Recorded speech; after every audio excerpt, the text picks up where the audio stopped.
Hi, I'm Wanda from Alanda Craft, and today I'm going to show you how to make an iPad cover.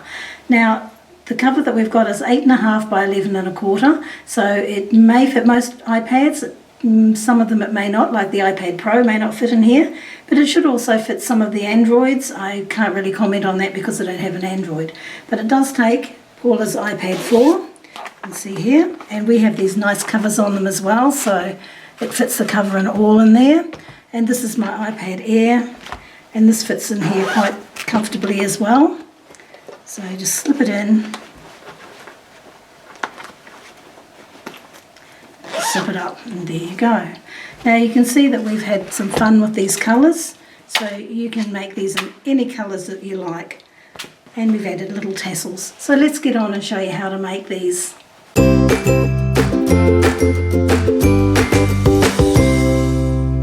So what you're going to need is a piece of fabric for the back, a piece of fabric for the bottom front, and a piece of fabric for the top front. Now all of the measurements and the written instructions will be on the website. You're also going to need some fusible fleece or some batting. I'm using fusible fleece. You need a piece for the back, a piece for the bottom front, and a piece for the top front. I'm also using a maker zipper. I like these continuous zippers. They're really good for your projects, but if you're using a regular zip, you'll want something about 14 inches is the size you'll need. Now to finish your pouch, I've used a tassel on here. I just think it finishes it nicely, so I have one to go onto this new pouch, but you can also use, you can leave it bare, you don't have to put anything in the zip, or you can use one of this type where you thread it through the end of the zip and fold it over. So what we need to do is take our pieces of fabric and we're going to fold them in half. Now we're going to fold them across the short side, not long ways. And so we'll do that. And then we're going to press them. So we press them so we've got a nice crisp edge there. And we're going to do that with all three pieces. So you can see that I've already done these two. Now once you've ironed that in half, we're going to put our piece of fusible fleece in here or a piece of batting and then fold that down. And I've done the same with this one. Okay, pop my piece of fusible fleece in there and iron it onto the fabric. And we'll do the same with this piece here as well. So I have my piece of fusible fleece here. Alright, so I have my fusible fleece now adhered to one side of the fabric, and I've got that with all three pieces. Now what we're going to do is we're going to attach our zip. Now we want to make sure that we have the folded piece facing towards each other. Alright, so we have the raw edges at the far end and we have the folded edge here. So I take my zip, just lay it down. Now what I tend to use is this lapel stick. It's really great for holding things temporarily in place. So I just run that along the zip, just like that. I'm only going to do one side because I'm going to do one side at a time. Now you can also pin as well, and often I'll do both. It just helps to keep everything in place nice and neat. So just place that along the line there. Okay, put some pins in. Now I'm going to use a zipper foot because that'll mean that I can get nice and close towards that edge. So I'll do that, and then I'll do the other side exactly the same. When I've done this side, I will do the glue stick on here, and I'm making sure that I line both of those edges here up, and I'll attach the zip to the other side. Now you can see I've sewn the first piece on, and now we're going to sew this piece on. I have my zipper foot lined up again, and I'm just going to sew down here and attach it all.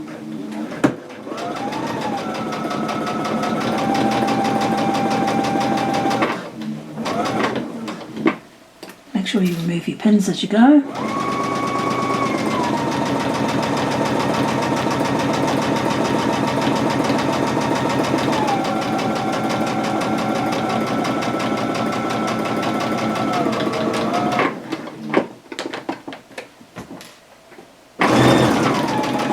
So now it's time to trim up our zip. As you can see, we've got this overhang.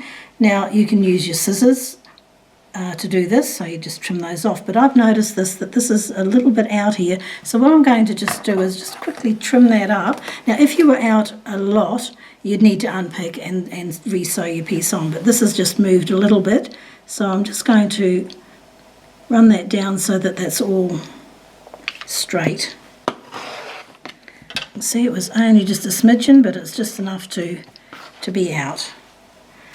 Now the other side is fine, but before we cut that end off, what we want to do is we want to take the zip and we want to open it to about halfway, even a little more, because what we're going to do is when we've assembled the bag, we need to be able to turn it through, and so we're going to be able to turn it through that opening.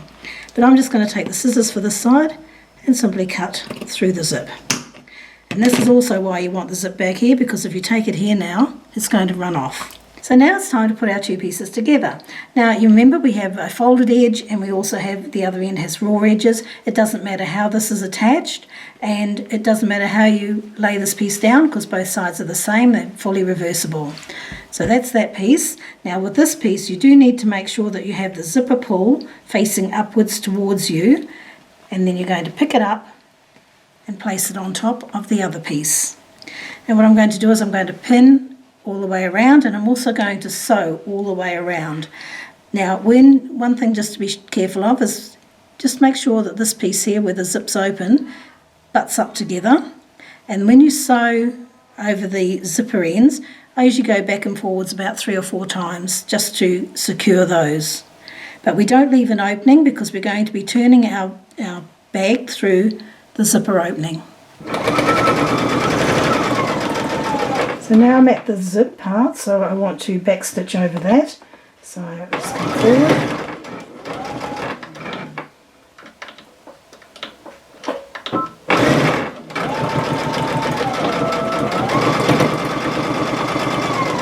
Alright then, so here we are, it's all sewn together now. You can see that I've used a 1/4 inch seam to sew around the edge. I've also gone off at the edges and then come and start again afresh here to do each of these. I've backstitched over each of the zipper ends, and I use my walking foot because it helps to keep the layers together. So if you have a walking foot, when you're sewing this together, that's the time to use it. So what I'm going to do now is I'm going to clip the corners just to take some of the bulk away from the corners, and I'll turn it through. And remember, we left the zip open just for that purpose. So I'll just start clipping these corners. Be careful when you clip your corners that you don't clip your stitching because you don't want the whole thing to unravel. Here we go. And we'll just turn it through. So I'll just turn it through as quickly as I can. Right, so what I'm going to do is I'm going to take a skewer and I'll push out all those corners so that they're nice and neat, and then I'll give it a good press and I'll bring it back and I'll show you how to attach the zipper. Okay, so I've given it a press, and now I've got this tassel here, and as you can see I've threaded it through the zip, and what you do with that then is just bring the tassel through that loop and pull it tight. Okay, I'm not going to do that because I'm not leaving this one on here. Okay, so that's a nice easy way to do that. If you're going to use one of these other ones, there's a little circlip and you just need to open it. Now don't pull it open this way, pull it open this way. I hope that makes sense, but you can see there what I've done, just pulled it apart, and then you'll just loop that through, goes through the end there and through your zipper pull. Now one thing I do want to mention is that the seams inside here are raw. You can run this around this with your serger if you wish to. You could do a zigzag around there. This is for me, so I don't really mind the rough edges, so they can stay as they are. And another thing is I have the zip going the wrong way for me because I'm right-handed, but that's because I was working upside down. So just take care of when you're doing your zip to know which way you've got it opening. I would have preferred it opening the other way, but that's just my preference. Okay, so if you've enjoyed this tutorial, give us a thumbs up and don't forget to subscribe to our channel. You can also follow us on Pinterest and Facebook.